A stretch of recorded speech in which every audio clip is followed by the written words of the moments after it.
And thank you to Chuck and Lisa for doing such a great job. Specifically, I already texted someone, Chuck, on that 38 Birch Crescent while you were talking about it. That looks like a really nice first-time home buyer property. So I already have a family member that I shot it off to take a quick look at it. So welcome to Live from Western New York. I'm Charlene Zarate. And of course, we bring you this live presentation from our leadership team in Buffalo, including Matthew and Lou, and today's co-host, Kathy Bianchi, who has some great, inspiring, and thought-provoking ideas to share with you to stay on track. And of course, Ken Winowski, our new president of First Priority Mortgage. So good morning to all of you and welcome to our newest Howard Hanna agents, including Mia Williams from Rochester, Tina Bishop from Pittsford, Sonia Rivera from Rochester, Taniqua Rayford from her Lewiston office, and Tyler Fallon from Brockport. I believe, Lisa, the rest of these new agents have been already introduced, correct? And we will say welcome to them once again.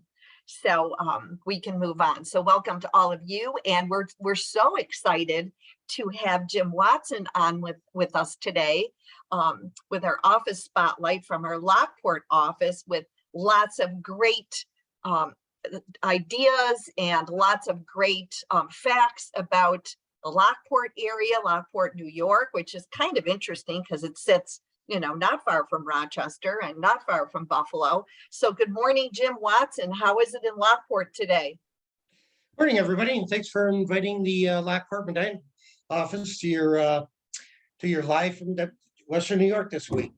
Our office is located in Niagara County, where actually the building is actually straddles the line in the city and town of Lockport, but our service area extends south into Erie County a little bit.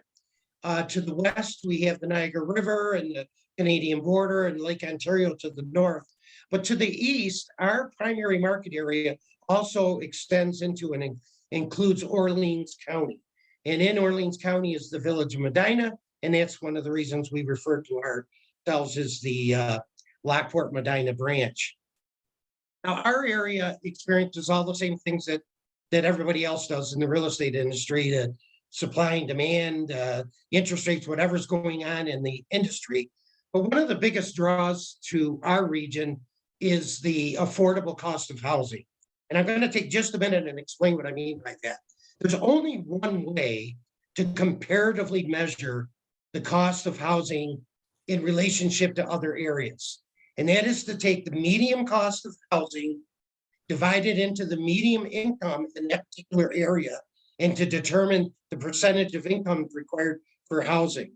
And I want to point out that housing costs is not just the real estate, the real property itself. You also have to take into consideration things like the taxes and the utilities and the insurance. And the reason for that is insurance disparities for home ownership is just incredible across the country. You can imagine in the sand states where floods are a consideration, the insurance in those kind of areas is way more than what the insurance is in our area. So when I talk about the median cost of home ownership, I'm also taking into consideration taxes and insurance and utilities. So then you take that and divide it into our median income, and we actually fall in the lowest quartile of the country as far as the percentage of median income required for home ownership in Western New York.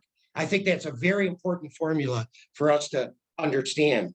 We also happen to be, this I'll throw out a boring stat to you. We also happen to be located in a footprint there's a measurement called 1 day's truck drive. That's a very important statistic in the business industry. It doesn't mean anything to us, but it equates to about a 500-mile radius.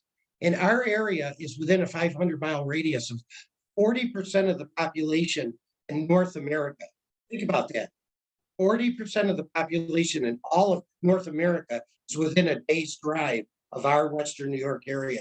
Now, why is that important to us? It's that kind of a population base that causes us to have such an incredible amount of options for employment, and we have some of the grandest educational institutions in the country, and we're the envy. Some of our healthcare campuses are the envy of the world. So that's a kind of an odd statistic that we don't think about much. But it's very significant as far as the trickle effect that it has in our area. Another interesting fact that I think is going to come to play more and more in the future is that same footprint, interestingly enough, encompasses 20% of the fresh water on Earth. So in other words, our lakes and our rivers and our watersheds in that 500-mile radius, within a day's drive of where we're all sitting right now, 20% of the fresh water on Earth is within this region. And as time goes on, it's going to become more and more of an important statistic. The other thing that I personally love to brag about our area is the weather. We are very fortunate in Western New York that we experience all 4 seasons. There's a reason Mother Nature created 4 distinct seasons. The most optimum climate you can enjoy involves all four of the seasons. And for that very reason is why we don't have to suffer the consequence of areas that don't have the diversity in their seasons and therefore have the extreme weather events and weather climates that they have in different parts of the country that we don't. We just simply get to enjoy the emotional thrills of the seasonal transitions, all the activities and all the economies that come along with it.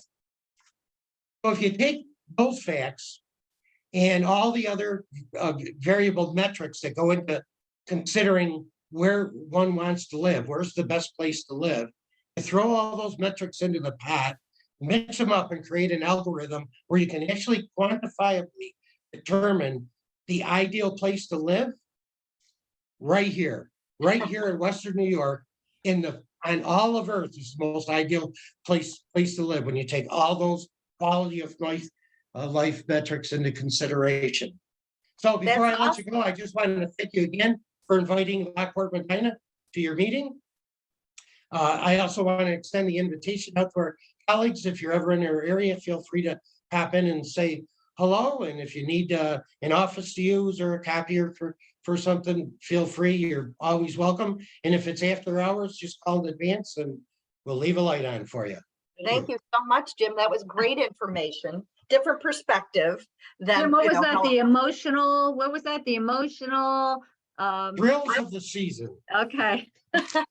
I love Just that. this morning, I walked in the side door of our office and there's crocuses and daffodils emerging from the ground. That's an emotional thrill. Oh, how great. Thank you so much. And thank you to Chuck and Lisa as well for their great presentation of some of the new listings that we highlight the first 10 minutes. And so at this point, we're going to turn it over to Kathy Bianchi, who's going to share some great information with us this morning. Welcome and happy President's Day, Kathy. A lot of people are off today, I know. But yes, thank you. Some banks are closed and the postal is not, working today, but we are. So yes, we are.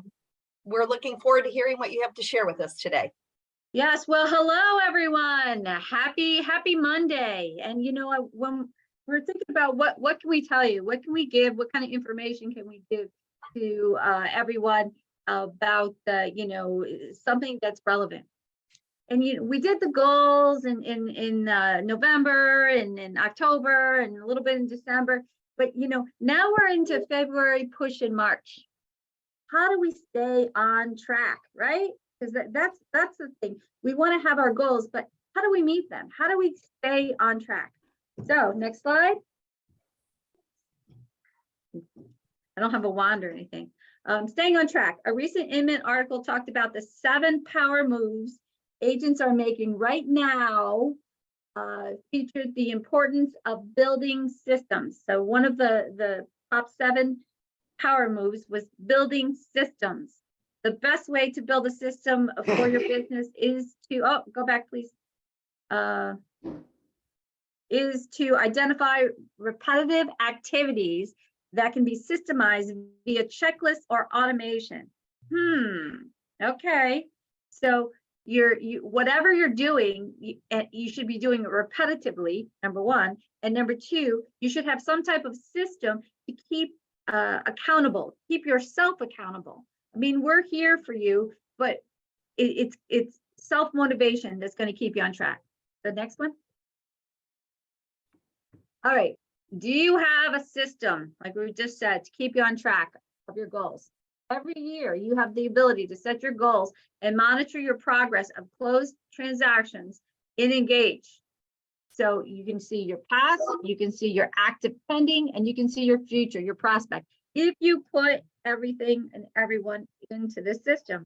Now, whether it's Engage or something else, you have to be able to keep track so you can know where you are into reaching your goals. Next. Next slide. There we go. Staying on track means you must be on track with your schedule.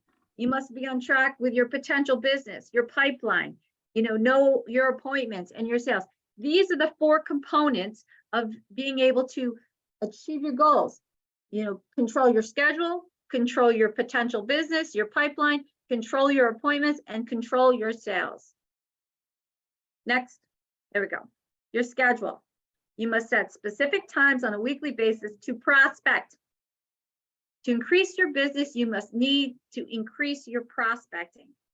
The biggest producers in the world are banging the phones, guys, and that's how they stay the biggest producers. So the consistent process is a habit of top producers. Add prospecting tool from H-Suite, the property review presentation. We talked about this last week. The contest starts today. So not only will you get more business by using this, and as we talked about before, the property review is a new tool on Hannah Presentations where it gives customers a snapshot of what their house is worth now. It's like going to a financial guy and getting a yearly review of your portfolio. You're doing a yearly review of their real estate portfolio for your past customers. Sending that out, sending as many of those out as you can, whether email or in the mail. Our contest, not only will you get possibly get some new business, but you could win $100 every 2 weeks for the next 3 periods. So for the next 6 weeks, for a 2-week period, the people who do the most of these property reviews will get I think there's 5 from each region. Will get a $100 gift card. So you can win $100 and get some new business. Love that. Neighborhood news. Are you using this? This is set it and forget it, folks. Again, listing alerts, holiday e-cards, seasonal monthly letters, all this, plus the handwritten notes, plus, canvassing neighborhoods, whether it's farming a specific neighborhood, with postcards or door hangers or whatever.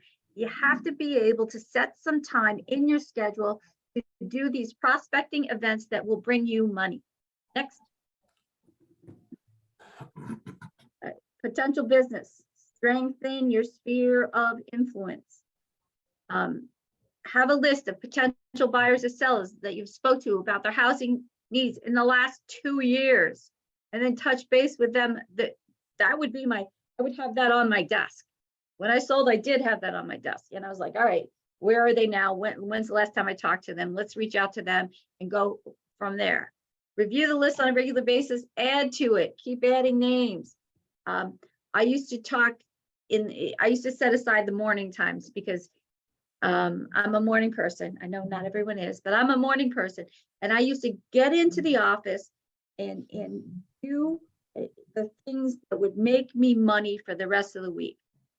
I'd find out whether I did an open house, then I followed up with all my open house. Now I have open to close, that helps me with that, but I still follow up with all those potential people from the open house. I'd set them up in open and close, which would set them up in Real Scout, which would put them in my Engage, right? Easy peasy. And then we have to keep strengthening this, keep reaching out to your sphere of influence, even if it's like, 3 a day. I know we're supposed to do 7, but everyone you talk to is a potential money in your pocket. If you think of it that way, you'll talk to more people. Next, your appointments. Track your appointments. I used to have a graph. I still do have a graph of my goals. All right. Based on 40 weeks, how many appointments do I need based on my previous performance to hit my goals? And I just have lines, and every appointment I put one little appointment. So each appointment is closer to money. Even if I didn't have any deals pending, this gave me, I'm a competitive person, and I like seeing results. And if I'm not getting the results, I need to see that I'm doing the steps to get the results I need. Does that make sense? So each appointment equals one step closer to a paycheck. So I tracked my appointments. You should know how many appointments you need each week, each month, each year to reach your goal. I knew I had to do 2.5 appointments every week. And it motivated me to get that. So some weeks I did 2, some weeks I did 3, and eventually I got into a rhythm by, prospecting to get the appointments and then setting the appointments, and that filled my hopper. See how these all intertwine, guys? Next, your sales. Evaluate monthly. Am I on task? I was a type of person where July and the end of June and July were my slowest times because I wanted to be with my kids. And then we were sitting by the pool. You can't sell houses sitting by the pool. But I knew that after looking at my year over and over again, well, July and August are my slow times. Okay, so what do I do in January, February, March, April, May, and June, July, August to build up so I have momentum going into when my time was busier, which was August and September. So track these tasks on a regular basis. Track the tasks on a regular basis. You'll be able to adjust and meet your goals. It's about putting it all together, guys. And are you on track? Are you doing the things you need to do to reach your goals? Mm-hmm. Kathy, Yes. I love the slide that you have on setting time aside for prospecting.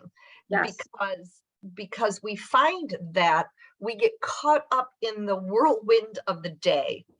And so what ends up happening in many cases, and you pointed it out, very clearly, what ends up happening is we get so caught up in, putting out fires with our deals, or, we get so caught up in, working with our current buyers, showing them property, that setting aside the time for prospecting gets lost. And so the business starts looking like this. I have clients, I have a listing, I have a buyer, it's all set, and then back down again.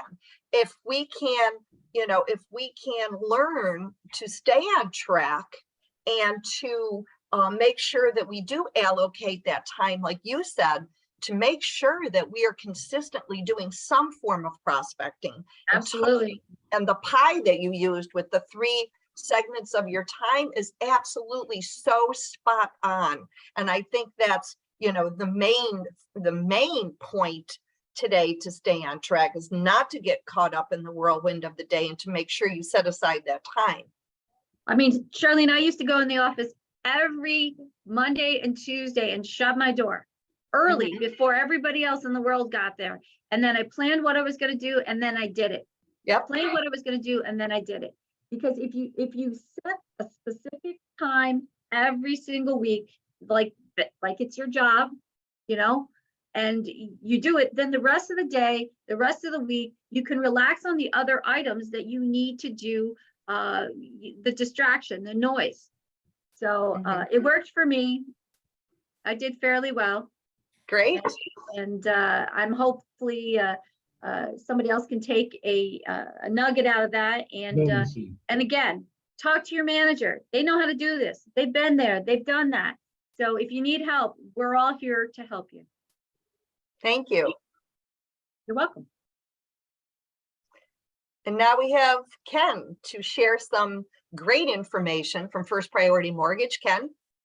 Thank you. I just hope to continue the passion of all of our speakers today because, Jim, I wrote down those facts. That was fantastic. And, Kathy, with your enthusiasm, I can't believe you closed the door because I know you, Kath. You are just always moving, but good for you. Those are great tips. I want to just talk about, and I want to, like I always say, I want to provide useful information. Last week, a couple economic indicators came out, okay? February 14th. They have to do this on Valentine's Day. I don't know why they would schedule something to come out, but they said the Labor Department, the Consumer Price Index rose 0.5% in January. And the number of or percent of inflation went down 6.4 from 6.5. So all of us are probably saying, wow, that's fantastic. Inflation is coming down. Wrong. They wanted inflation to come down more. Okay. And we know at the peak of this, inflation went to 8. The Fed wants to have a 2% inflation rate. If we get to 4 or 3, our economy is going to be in great shape, in my opinion. And then on the next day, retail spending rebounded sharply, rising 3% from 2 months of declines. Now that's all bad. The Federal Reserve does not want to see people spending money. Now you all are going to say that is just counterintuitive to what's going on. The Federal Reserve wants to slow the markets because if more people are spending, the companies can keep prices up, which causes inflation. So they don't want to see that much spending. So what does that do? Knee-jerk reaction, interest rates went up. Mortgage interest rates went up. A lot of mortgage loan originators, I thought they were coming down. They're going to come down and go up based on all of these economic forecasts and economic reports that come out weekly and how the market reacts. Some of you may hear, oh, they're not going to cut rates this year. They're already worried about what's going to happen in November, and markets always do that. So I took a very simple survey, and everybody can do this. And Jim in Lockport and Kathy in Rochester and all the people that are on can take, and if you go to the next slide, everything we talk about is Wall Street. Wall Street says this and national numbers are this. But what is happening on Main Street? 2 things that happened to me. I went to, and all of you from Buffalo know where Trader Joe's is on Niagara Falls Boulevard and the kind of the outlet stores that are up there. And I bought a pair of jeans. Now, I don't think I purchased a pair of jeans in about 8 or 9 years. And my wife will remind me of that fact. I could not get a parking spot. And if you know where Nordstrom Rack and Trader Joe's and all those stores are, I couldn't get a parking spot. I thought it was like the week of Christmas. There was so many people out shopping. Then on Sunday, Kathy, Lou, myself, we had to go to Syracuse to tape the award ceremony. And we're at the Embassy Suites Hotel. We get there at 8:30, 9 in the morning. Mark Ray from Syracuse is there. The breakfast area is packed with families. Everybody had shopping bags. And I said to Mark, I said, why is this hotel packed? I didn't realize today was President's Day, so kids had off of school. He says they bus people in to go shopping at that mall. So what we're seeing, and you could do it in any town that you live in. You can go to East Aurora, you can go to the Village of Fairport, you can go to, any of the, was Pittsburgh Plaza busy last weekend? And we can see on Main Street, what are consumers doing? Person like me that hasn't been in a mall and I don't really shop that much, we want to get out. We want new things. We want different things. So people are buying, but what are they buying? Is me buying a couple of sweaters and a pair of jeans going to turn the economy around? No. The biggest thing that turns our economy around is home sales. It is the largest impact to our gross domestic product. When I asked Chuck last week at a manager meeting, he was at an open house. I said, how was the traffic? Busy. You all can tell, what is your foot traffic in your open houses? What is the foot traffic in your towns? What is the foot traffic when you go to Wegmans? What's the foot traffic when you go to, when you go to shopping centers? Because what we're seeing is consumers are back out. Now, could they be looking for bargains? That's another thing. But as the consumer spends more, They're just looking to get out and have more selection of what they have not seen in the last couple of years. So all of this is going to, the consumer spending is a good thing in the long run, but consumers overspending is not what the Federal Reserve wants to see.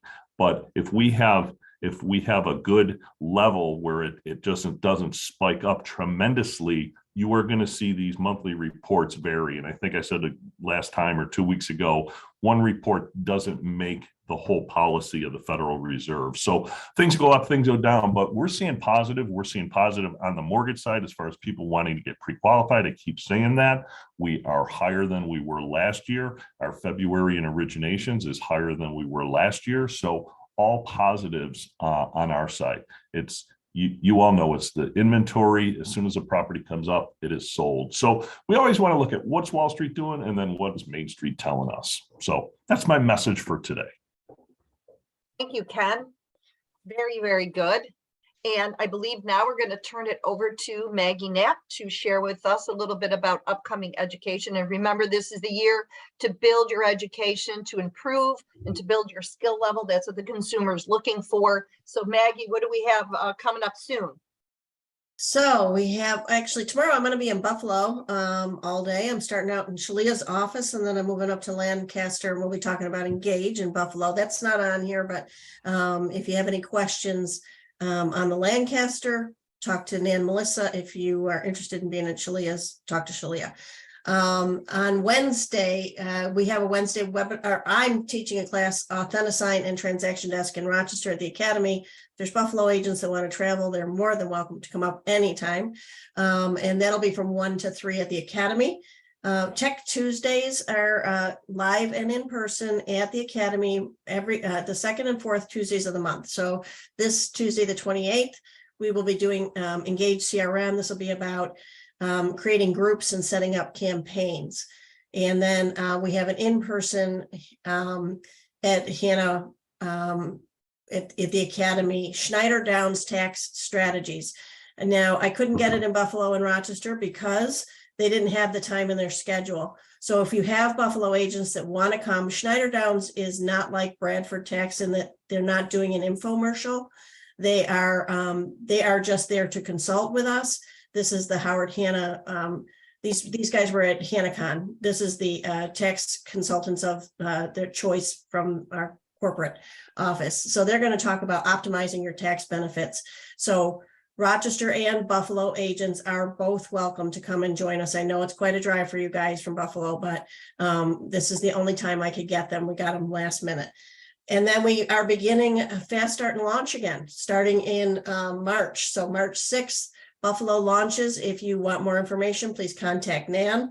And then Rochester, you can use the scan code here and to register for all the classes. Any agent at any time can drop in for any class, whether it's Rochester or Buffalo. So if you've been in business for 25 years, but there's a class that interests you, please feel free to join us. So, but for those new agents, managers, I rely on you to let us know who we should be looking at and talking to. So Rochester managers, please send me your names, and Buffalo managers, please talk to Nan. And go ahead, Lisa, you can move it along. And then Nan and I are both doing Pathway to Mastery in Rochester and Buffalo. Nan's going to start on March 27th. For more information, please contact Nan Melissa at howardhanna.com. And then I'm going to start on April 3rd. Nan has vacation in April, so she's starting a week earlier. And so we wind up at the same time off. We're going to be doing it Mondays and Wednesdays. You do have to pay to join. There is an option to get reimbursed. And that's based on production. Pathways to Mastery Advanced is if you were in Ascend, if you were in 100 Days to Greatness, if you were in Peak Producers, this is a great follow-up course. This one is for more seasoned agents. This is not for our newer agents. This is for our slightly, for people in that who are looking for a way to bump up their business. These are proven strategies. We've been big Buffini fans in our area for a very long time. So if you're interested, Buffalo, contact Nan. Rochester, contact me. So thank you, Maggie. that's it. Great. Thank you. Awesome. So I want to wrap it up by just reminding everyone that our awards are on Thursday. You still can contact your manager if you're interested in attending. I mean, there's nothing better than celebrating your success with yourself, with your, your peers in your offices and throughout Howard Hanna Land. So have a fabulous time at the awards wherever you are. And remember, today is the first day to kick off the contest for both the listing Hanna presentation and the property review. Both of those are going to be counted in the contest. The buyer portion of it, buyer presentation, is not a part of this because the entire contest is driven by getting out there and getting in front of more sellers, and potential sellers. So happy President's Day. We hope you all have a great week, and we'll sign off. We'll see you next week, and please subscribe to our YouTube channel, youtube.com/Live from Western New York. Have a great week, everyone. Take care. And thank you to all our presenters today, especially Jim Watson at the Lockport office. And of course, all of you, congratulations on your success. Thank you, Kathy. That was amazing.